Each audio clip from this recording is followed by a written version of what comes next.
proclamations like, we're going to carpet bomb the Middle East, and we're going to build the military to the greatest military that has ever been known. Whatever it takes, we're going to pour it into the military to make sure that we get that job done. On the other side of the spectrum, the president gave the impression the other night in the State of the Union address that we're doing just fine against ISIS. It's not really a great threat to who we are, our national identity.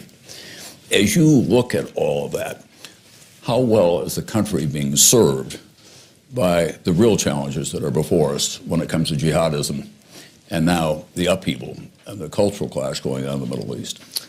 Well, I think middle school kids would be embarrassed by the level of dialogue going on in the national campaign about how we deal with the problems that we're facing. I think that these guys are making these, men and women are making these broad pronouncements. It's clear they don't know what they're talking about. As you quoted them, make the sand glow and carpet bombing the shit out of them and things like that. I think the leading candidate said.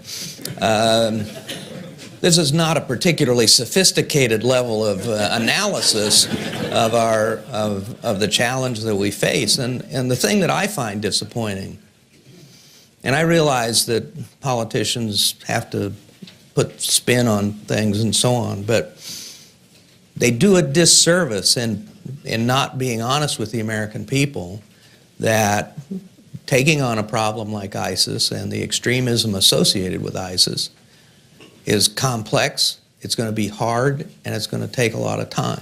And it's going to take some sacrifice. And there are no easy solutions, and there certainly are no quick solutions. Now, the worrying thing is they actually believe what they're saying.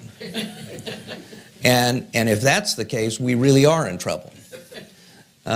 So we're in the situation where the optimistic interpretation is they're just being cynical and opportunistic.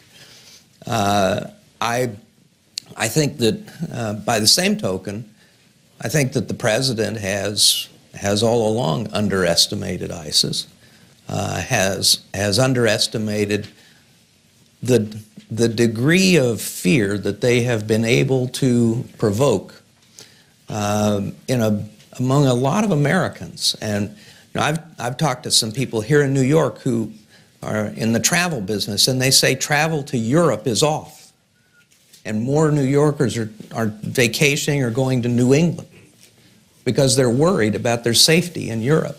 Well, when you consider the statistics and the odds of being attacked, it's basically a psychological effect, and the president, I think, has completely misread the psychological impact of these lone wolf attacks or these quote-unquote small-scale attacks that result in multiple casualties that have been sponsored by ISIS or by people radicalized by ISIS and acting as lone wolves. So I think at the same time the administration has underestimated the impact of ISIS and what it's going to take to deal with ISIS.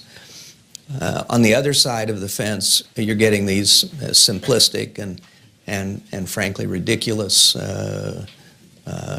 formulas on how they're going to take care of the problem.